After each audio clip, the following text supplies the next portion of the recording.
Hello बच्चों, 10th class के बच्चे हमारे, आप लोगों का हिंदी कक्षा में स्वागत है।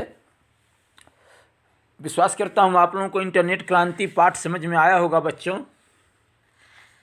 अब आप लोगों को नोट्स स्कूल से मिला होगा, नोट्स लिखना चाहिए। आप लोगों को अभ्यास कराता हूँ, एक वाक्य में उत्तर लिखिए। आप लोगों को प्रिंटेड नोट्स मिले होंगे। पेज नंबर 67 67 67 पेज देखिए। एक पेज आपके नमूने के लिए इधर दे रहा हूँ, क्वेश्चन आंसर लिखना चाहिए। जैसे देखिए अभ्यास, एक वाक्य में उत्तर लिखिए। अब आप लोग लिखते हो कि नहीं लिखते बच्चों, आप लोग जानो, पर लिखना चाहिए। ये पाठ तक आपको रहेगा, इस पाठ तक Essay 1 FA2 में भी यहाँ तक रहेगा। FA2 में जो लेसन रहेंगे बच्चों, ध्यान दीजिएगा। आप लोगों को FA1 में था कश्मीरी सेब, गिल्लू, अभिनव मनुष्य, 3 पाठ थे। इसमें आपको रहेगा 4 पाठ, मेरा बचपन, बसंत की सच्चाई, तुलसी के दोहे, इंटरनेट क्रांति। ये FA2 में रहेगा और ये पूरा मिल करके Essay 1 बनेगा। कश्मीरी सेब, गिल्लू, अभिनव मनुष्य, मेरा बचपन, बसंत की सच्चाई, तुलसी के दोहे, इंटरनेट क्रांति। ठीक है। पहली जो कविता है वो आपको इस साल नहीं रहेगी, मातृभूमि नहीं रहेगी। तो इंटरनेट क्रांति तक आप लोगों को पढ़ना चाहिए। अब आइए पेज नंबर 67, देखिए कैसे लिखना चाहिए। इंटरनेट का अर्थ क्या है, एक वाक्य में उत्तर लिखिए। इंटरनेट का अर्थ क्या है, इसको जानने के लिए आपको पेज नंबर 62, देखिए रोहन है उधर, पूछता है सर, बुक खोल के बैठेंगे तब समझ में आएगा। पेज नंबर 62 ऊपर में देखिए रोहन, सर इंटरनेट का मतलब क्या है, वो क्वेश्चन पूछता है। इसी पर आपको क्वेश्चन भी है, इंटरनेट का अर्थ क्या है, इससे किस प्रकार की क्रांति हुई है। देखिए शिक्षक बोलते हैं बड़ा अच्छा सवाल है, सुनो। अब यहाँ से आपका आंसर है, उत्तर है। इंटरनेट क्या है बच्चों, इंटरनेट अनगिनत कंप्यूटरों के कई अंतर्जालों का एक दूसरे से संबंध स्थापित करने का जाल है। इंटरनेट, नेट का मतलब क्या होता है बच्चों, जाल। तो इंटरनेट का मतलब क्या हो गया, अनगिनत असंख्य कंप्यूटरों के कई अंतर्जालों का एक दूसरे से संबंध, एक दूसरे से संबंध स्थापित करने का जाल है, उसी को बोलते हैं इंटरनेट।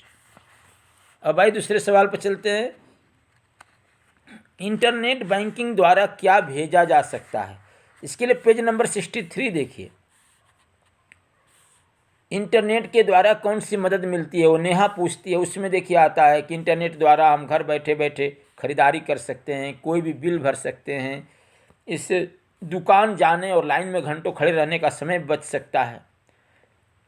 अब आपका आंसर आ गया। इंटरनेट बैंकिंग द्वारा क्या कर सकते हैं, क्या भेजा जा सकता है, रकम, धन।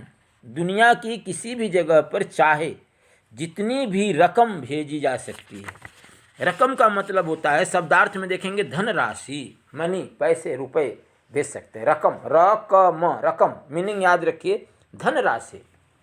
जैसे पहले सुने होंगे पोस्ट ऑफिस में मनी ऑर्डर ऐसे होता था, अभी आप इंटरनेट बैंकिंग से दुनिया के किसी भी कोने में चाहे किसी भी जगह पर चाहे जितनी भी रकम भेजी जा सकती है। पर बच्चों इसके लिए अपना जो पासवर्ड है, अपना जो सब कुछ, अपना जो अकाउंट नंबर है, ये सब किसी से शेयर नहीं करना चाहिए। खासकर पासवर्ड, OTP आता है, वो सब शेयर नहीं करना चाहिए। Be careful. प्रगतिशील राष्ट्र किसके द्वारा बदलाव लाने की कोशिश कर रहे हैं। थर्ड क्वेश्चन देखिए, प्रगतिशील राष्ट्र, ठीक है, जो अभी डेवलपिंग, प्रगति कर रहे हैं, वो किसके द्वारा बदलाव लाने की कोशिश कर रहे हैं। तो इसके लिए पेज नंबर 64 नीचे में देखिए बच्चों, इतना ही नहीं, ये नीचे से देखेंगे 3, 4, 5, 6 लाइन में है, डाउन से। भारत जैसे प्रगतिशील राष्ट्र ई गवर्नेंस मीन्स ई प्रशासन द्वारा बदलाव लाने की कोशिश कर रहे हैं। किसके द्वारा बदलाव लाने की कोशिश कर रहे हैं, ई गवर्नेंस, ई प्रशासन। अब ई गवर्नेंस क्या होता है वो नीचे लिखा हुआ है, जानना चाहिए, बहुत इंपॉर्टेंट क्वेश्चन है बच्चों, इसको समझना चाहिए।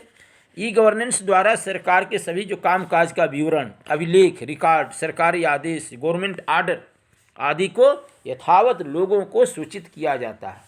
इससे प्रशासन हमारा पारदर्शी, ट्रांसपेरेंट बनता है। एडमिनिस्ट्रेशन ई गवर्नेंस के द्वारा, ई प्रशासन के द्वारा, ई एडमिनिस्ट्रेशन के द्वारा, ये आपको जानना चाहिए। ई एडमिनिस्ट्रेशन, ई प्रशासन, ई गवर्नेंस। समाज के किन क्षेत्रों में इंटरनेट का योगदान है बच्चों, इसको जानने के लिए आपको पेज नंबर 65 देखिए, शिक्षक बता रहे, चित्र के नीचे देखिएगा, इंटरनेट सचमुच एक वरदान है। उसने जीवन के हर क्षेत्र में अपना कमाल दिखाया है। किसके क्षेत्र में?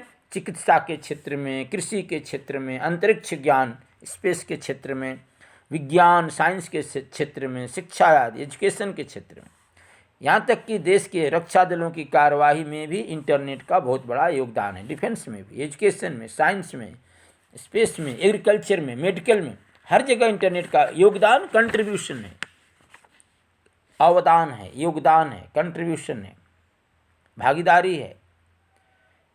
इंटरनेट क्रांति का असर किस पर पड़ा है? देखिए 5th क्वेश्चन, सभी पर। इसको शुरू में ही जहाँ से लेसन स्टार्ट है ना, पेज नंबर 61 देखिए, आज का युग इंटरनेट युग है। बड़े बूढ़ों से लेकर छोटे बच्चों तक सब पर इस इंटरनेट क्रांति का असर, प्रभाव, इफेक्ट पड़ा है। बड़े बूढ़ों से लेकर छोटे बच्चों तक, बड़े बूढ़ों से लेकर छोटे बच्चों तक, मैंने सभी A to Z, चाहे छोटा बच्चा हो, चाहे एडल्ट हो, चाहे किशोर हो, चाहे जवान हो, चाहे बूढ़ा हो, सभी पर इंटरनेट क्रांति का प्रभाव पड़ा है। अब एक लास्ट क्वेश्चन है, ITES का विस्तृत रूप क्या है? तो इसको जानने के लिए बच्चों आपको पेज नंबर 64 वहाँ दिया हुआ ITES। भारत में IT बोले तो इंफॉर्मेशन टेक्नोलॉजी, ITES बोले तो इंफॉर्मेशन टेक्नोलॉजी एनेबल्ड सर्विसेज, ठीक है। और इसको इस वाले पेज में भी ऊपर है, देख सकते हैं, 3rd नंबर इसी पेज में ऊपर में देख सकते हैं। यहाँ पर देखिए, इंफॉर्मेशन टेक्नोलॉजी एनेबल्ड सर्विसेज, सूचना प्रौद्योगिकी द्वारा संभाव्य सेवाएं, सूचना प्रौद्योगिकी के द्वारा प्राप्त कराई जाने वाली सेवाएं। फिर से देखिए, इंफॉर्मेशन टेक्नोलॉजी एनेबल्ड सर्विसेज, सूचना प्रौद्योगिकी द्वारा संभाव्य सेवाएं। संभाव्य का मतलब जो अभी पॉसिबिलिटी हो, मुमकिन हो। सूचना प्रौद्योगिकी के द्वारा, जो इंफॉर्मेशन टेक्नोलॉजी है उसके द्वारा प्राप्त कराई जाने वाली सेवाएं, जैसे BPO, business process outsourcing, BPO। इसमें कबंध बाह आता है, कबंध एक राक्षस का नाम था, उसके बारे में चर्चा आती है, तो उसको देख सकते हैं। कबंध नामक एक राक्षस था जिसकी बाहें लंबी होकर कहीं भी पहुंच सकती थी। कहा जाता है कि जब उसने अपनी बाहों में श्री राम तथा लक्ष्मण को फंसाया था, तब श्री राम ने उसकी बाहों को काट दिया था। तो प्रस्तुत पाठ में इंटरनेट के व्यापक प्रभाव को दिखाने के लिए इन शब्दों का प्रयोग किया गया है। तो बच्चों क्वेश्चन आंसर लिखिए, समझिए, रिवीजन कीजिए इन शब्दों के साथ। बच्चे लोग बहुत बहुत धन्यवाद। पढ़िए लिखिए।